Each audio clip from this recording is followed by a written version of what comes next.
First division with 3খনৰ letter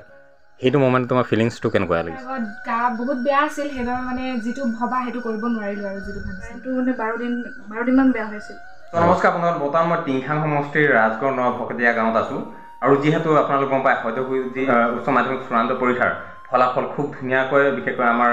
সমাজবিলাকত বিয়পি পৰিলে আৰু যাৰ কাৰণে এই আমাৰ গ্ৰামাঞ্চলত সোমাই থকা বা আমাৰ বাগিচা অঞ্চলত সোমাই থকা যিবিলাক ধ্ৰুৱতৰা সেই ধ্ৰুৱতৰাসকলক আমি বিচাৰি বিশেষকৈ অসম ছাত্ৰ জনজাতি ছাত্ৰ সন্থা ৰাজগড় শাখাৰ পৰা আমি এটা অভিযান আৰম্ভ কৰিছিলোঁ আৰু সেই মৰ্মে বিশেষকৈ বৰ্তমান মই ৰাজগড়ৰ যি নভকতীয়া গাঁৱত আছোঁ আৰু ইয়াত এগৰাকী ভণ্টিয়ে খুব ধুনীয়াকৈ এইবাৰ ৰিজাল্ট আনিবৰ কাৰণে সক্ষম হৈছে যাৰ কাৰণে কেৱল মাত্ৰ সেইখন ঘৰে নহয় সেই ভণ্টিগৰাকীয়ে নহয় সেই অঞ্চল বা এই সমষ্টিবাসীয়ে এটা গৌৰৱ অনুভৱ কৰিছে চ' মই ইয়াত আহিলোঁ আৰু ভণ্টিগৰাকী কিছু মৰম কিছু অভিনন্দন জনাবলৈ আমি অলপ চেষ্টা চ' ভণ্টি কেনেকুৱা বাকী ভালে আছে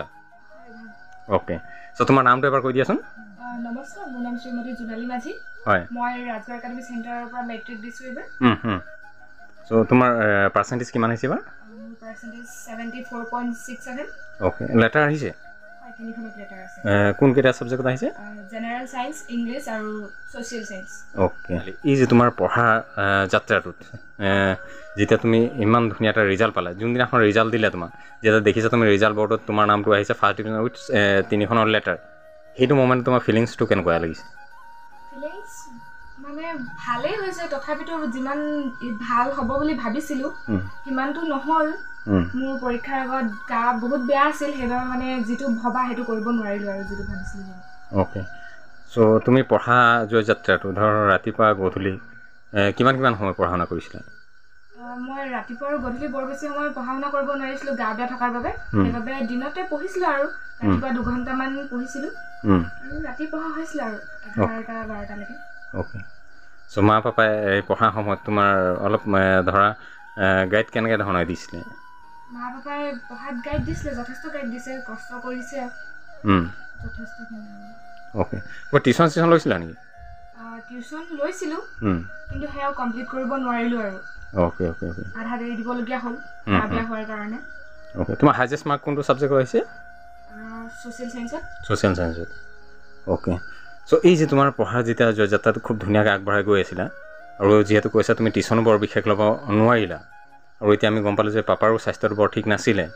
তাৰ মাজত তুমি ইমান ধুনীয়াকৈ আগবঢ়াই নিলা এই গোটেই হেৰিখিনি চ' তোমাৰ এতিয়া তুমি এডমিশ্যনটো ক'ত ল'ম বুলি ভাবিছা মই এডমিশ্যন গুৱাহাটী কৃষ্ণগুৰু বিদ্যাজ্যোতি ছায়েন্স কলেজত ল'ম হয় মানে ছায়েন্স ষ্ট্ৰীমত যাবা ফিউচাৰ ড্ৰিমটো কি ভাবিছা ফিউচাৰ ড্ৰিম ইঞ্জিনিয়াৰিং চ' ইমান ধুনীয়া এটা ৰিজাল্ট চ' পোনপ্ৰথমে তুমি থেংকছ কাক দিব বিচাৰিবা মই পোনপ্ৰথমতে থেংকছ মা দেউতাকে দিব লাগিব যিহেতু মা দেউতাই যথেষ্ট কষ্ট কৰিছে তাৰপিছত শিক্ষাগুৰু তাৰপিছত আৰু শৰণদাতা গুৰু ঈশ্বৰ তেওঁকো ধন্যবাদ দিওঁ তেওঁ কৃপা নকৰা হ'লে এইখিনি হয়তো নহ'লহেঁতেন আৰু পোনপ্ৰথমতে মা দেউতা যথেষ্ট কষ্ট কৰিছে মা দেউতাকে প্ৰথমতে ধন্যবাদ দিছোঁ অ'কে চ' ঠিক আছে খুব ধুনীয়া তোমাৰ ৰিজাল্ট আৰু তোমাৰ এই ৰিজাল্টটোক লৈ পিনে কেৱল মাত্ৰ এইখন ঘৰ নহয় অঞ্চলবাসীয়ে গৌৰৱান্বিত পৰৱৰ্তী যাত্ৰাবিলাক খুব ধুনীয়াকৈ আগুৱাই নিয়া চ' এই যিহেতু তুমি ইমান ধুনীয়া এটা ৰিজাল্ট কৰিলা চ' এইটো মুহূৰ্তত যদি তোমাক মই দুটামান কথা নুসুধোঁ তেতিয়া হয়তো এই ব্লগটো সম্পূৰ্ণ হোৱা যেন নালাগিব তোমাক কি কৰি ভাল লাগে তোমাৰ ভাল লগা কিবা এটা বিষয় কি কৰি ভাল লাগে তোমাক পঢ়াৰ বাহিৰেও আৰু অন্য কি কৰি ভাল লাগে নাচি গান গাই স্কেচ কৰি ড্ৰয়িং কৰি বাথৰুমত বোলে অলপ গান গুণগুণাই কিবা বা কেতিয়াও গছপ কৰি ক্ৰাফটিং অ'কে আৰু বেয়া লগা দিশ ৰাতিপুৱা শুই বোলে তুমি দেৰিলৈকে শুই আছা মায়ে একদম পূৰা হালা কৰি আছে বায়ে পূৰা হালা কৰি আছে বেয়া লাগে নাই বেয়া নাপোৱা চ' জোনালী তুমি ইমান ধুনীয়া ৰিজাল্ট কৰিলা তোমাৰ ফিউচাৰ ড্ৰিমটো ক'লা চ' আৰু তুমি এতিয়া গুৱাহাটী এডমিশ্যন ল'বা ত' ইমান ধুনীয়া ৰিজাল্টৰ পাছত এতিয়া নৱপ্ৰজন্মক তুমি কি ক'ব বিচাৰিবা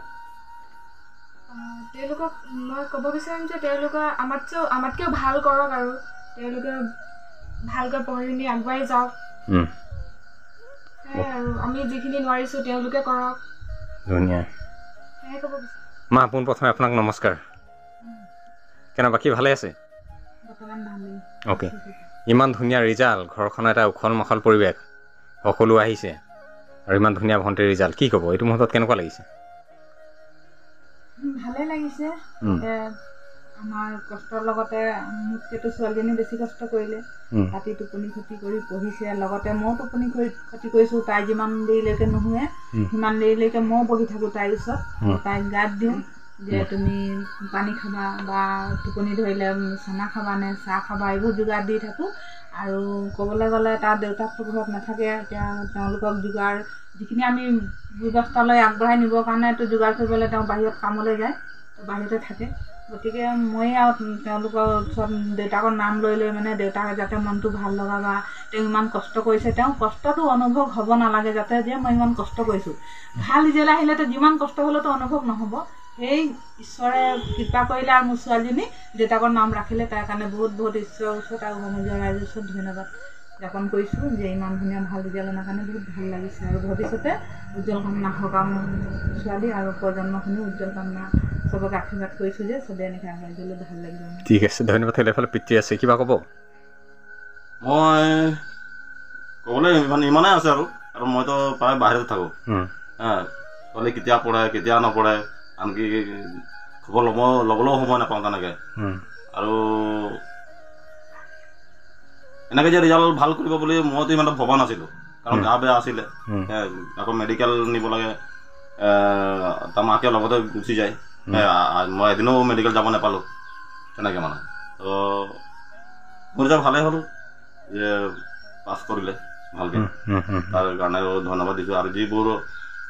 উঠি অহা যিখিনি আছে সেইখিনি যাতে ভালকৈ আগবাঢ়ি যাওক ইয়ে কৈ আৰু মোৰ বক্তব্য ঠিক আছে চ' ধন্যবাদ থাকিলে আৰু এইফালে জোনালী বাইদেউ আছে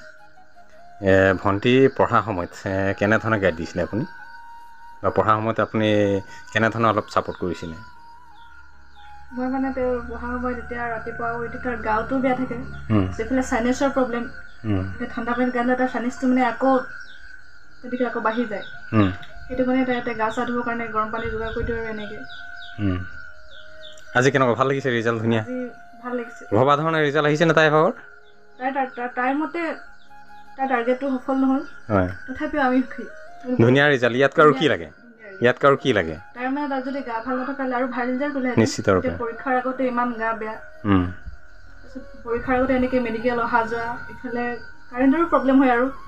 বহুত এনেকৈ বতাহ ধুমুহাত আমাৰ কাৰেণ্টটো মানে 12 দিনমান বেয়া হৈছিল তাৰপিছত এনেকৈ মন চন জ্বলাই পঢ়ে আৰু তথাপি ইমান গা চা বেয়া হোৱাৰ মাজত ইমান প্ৰব্লেমৰ মাজত ভাল ৰিজাল্ট কৰিছে নিশ্চিতভাৱে তাৰ বাবে ধন্যবাদ মইতো খুব ধুনীয়া একদম পুৰা থামছ ঠিক আছে তুমি ভাগি নপৰিবা ইমান ধুনীয়া এটা ৰিজাল্ট আৰু এইফালে আমাৰ সভাপতি মহোদয় আছে গোবিন্দা চ' ইমান ধুনীয়া এটা ৰিজাল্ট আমি ইয়াৰ সকলোৱে আহিলোঁ শাখা ফালৰ পৰা অলপ ধন্যবাদ এটা দি দিয়া আজি আমি যোৱা আমাৰ হাইস্কুল শিক্ষান্ত পৰীক্ষাৰ ফলাফল ঘোষণা কৰাৰ দিনৰ পৰাই আমি তাৰ পাছৰ দিনৰ পৰাই আমি সাধাৰণতে ছাত্ৰ সন্থাৰ তৰফৰ পৰা আমাৰ চাহ বাগিচা বা আমাৰ আদিবাসী যিবোৰ অঞ্চল অধ্যুষিত অঞ্চল গাঁও বস্তি বাগান আমি এই অঞ্চলৰ আমি চুকে কোণে আমি এবাৰ ভাল ফলাফল কৰা আমি ছাত্ৰ ছাত্ৰীৰ লগত যোগাযোগ কৰাৰ চেষ্টা কৰি আছোঁ আৰু সেই মৰ্মে আজি ৰাজগড় টাউনৰ কাষতে ৰাজগড় জুনিয়ৰ কলেজৰ কাষত আমাৰ 2 নং নভটীয়া গাঁৱৰ আমাৰ এই মাজিদা ঘৰত আহিছোঁ ভণ্টিজনী একাডেমী চেণ্টাৰৰ পৰা আমাৰ 3খন ছাবজেক্টত লেটাৰ প্ৰথম বিভাগত উত্তীৰ্ণ হৈছে আৰু আমি আশা ৰাখিছোঁ যাতে তোমাৰ ভৱিষ্যত জীৱন উজ্জ্বল হওক আৰু জাতি সমাজৰ যাতে তুমি এক প্ৰয়োজনীয় হৈ উঠা কি হৈছে জোনালী আৰু এইফালে তোমাৰ নামটো কি আছিলে জোনালী আৰু জোনাকী মাঝি ভাইটি এইফালে কি পোহৰ নেকি তোমাৰ নাম বিশ্বজিৎ মাঝি অ'কে বিশ্বজিৎ মাঝি আৰু বিশ্বজিৎ মই যে কৈ আছোঁ এই ঘৰটোত অলপ সাংস্কৃতিক মানে এইফালে বিশ্বজিৎ কাৰবাৰ চব তো সেইফালে গীটাৰো শিকি আছে এইফালেও তেখেতে আৰু এটা কথা ক'বলৈ পাৰিছোঁ তুমি কাৰিকুলাম তোমাৰ আৰু কি কি এক্টিভিটি আছিলে তুমি কি এক্সট্ৰা কি কৰা কাৰাটে কৰিছিলোঁ হয় গা বেয়া হোৱা আৰু এক্সামৰ কাৰণে এৰি দিবলগীয়া হ'ল কাৰাটে কৰিছিলোঁ অ'কে এইফালে ভাইটি শিকি আছে কাৰাটে আৰু বন্ধুসকল আপোনালোকে এই ভণ্টিগৰাকী যিমান পাৰে অলপ আশীৰ্বাদ কৰিব যাতে ভণ্টিগৰাকী যি পৰৱৰ্তী যাত্ৰা যি পৰৱৰ্তী শৈক্ষিক যাত্ৰা যাতে সুস্বাস্থ্যৰে থাকি ভণ্টিৰ যি শৈক্ষিক যাত্ৰাবিলাক যাতে সুন্দৰকৈ আগবাঢ়ি যায় আৰু ভণ্টিৰ মনত থকা বা ভণ্টিৰ হৃদয়ত পুহি ৰখা যিবিলাক সপোন সেই সপোনবিলাক যাতে বাস্তৱ ৰূপ পোৱাটো আপোনালোকক সহায় কৰিব তাকে কামনা কৰি আজি ব্লগটো ইমানতে সামৰণি কৰিছোঁ।